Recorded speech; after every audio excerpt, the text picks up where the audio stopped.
Hi. So what happens when we scale microservice versus when we scale monolithic application? So both the scalings in general occurs horizontally, means you have one CPU, again you put another CPU instead of doing vertical scaling, like you increase the core of the CPU, you increase the RAM of the CPU. Okay, so both are different concepts, because if you do vertical scaling, at some point of time you will hit a bottleneck, like you can't go beyond some amount of cores, like 128 cores. And if you are using means personal laptop, like it will not go beyond 18 cores nowadays. Intel i9 supports 18 cores, 32 36 threads. But if you are using business computers or business machine, then you can go up to 128 cores. That is vertical scaling. So microservice and all applications do horizontal scaling, like the load balancer will distribute to each computer, like it has 5 core or 4 cores, 2 TB hard disk, and suppose say 32 GB of RAM. So it will just replicate. So what happens when you do horizontal scaling of monolithic application and horizontal scaling of microservices? So let's take an example of horizontal scaling for monolithic application. So in the same application or the same Word file, we have storefront UI, account service, inventory service, and then shipping service. So each one does their own business logics, and each one is supported by either one or multiple database. In general, in monolithic application, you will have only one database, and each one will have different tables. But in microservice, you will break it down to 4 different DB so that it doesn't have interconnection. Only it can communicate either asynchronously through queues or through synchronously through APIs, HTTP APIs. Okay, so this WAR file or this machine is deployed in 4 core 12 GB RAM, 10 TB hard disk. Okay, and it can handle 1 million requests. Suppose it has additional requirement of 10,000 more requests in the peak hours, like we have Big Billions Day sale, then we have Cyber Monday.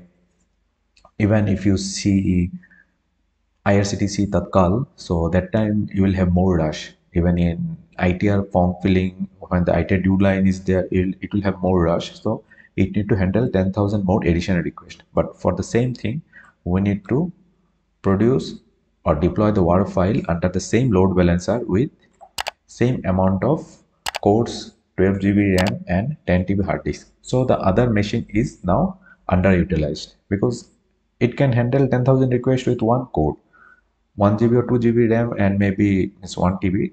ROM is not into consideration, mainly CPU, graphics, and RAM. This is costly items of any machine. So it is underutilized and much of the resources is waste. So what happens in microservice? In microservice, we divide it in multiple parts, like storefront UI is deployed in one machine, then account service is deployed in one machine, inventory service is deployed in one machine, shipping service is deployed in one machine, and each one doesn't have any common thing in them apart from DB.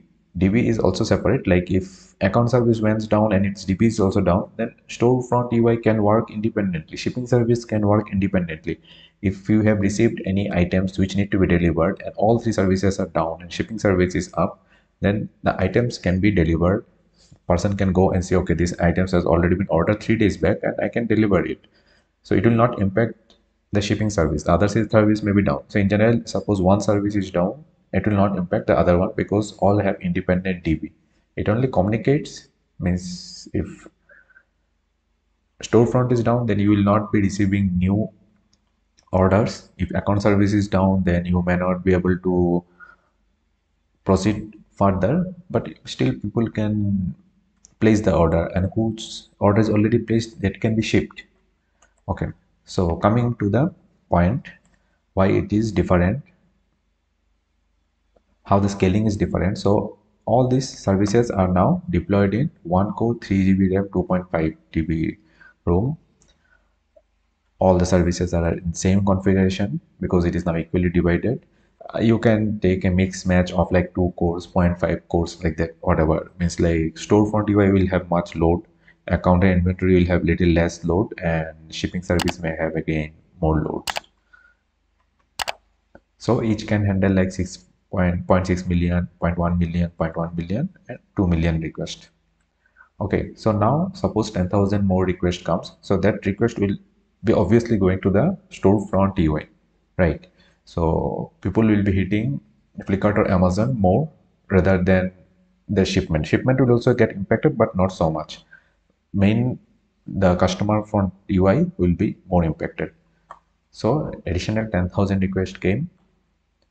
So we can just scale the storefront UI instead of scaling account service, inventory service, and shipping service. So now we have just additional 1 core, 3 GB RAM, and 2.5 GB hard disk.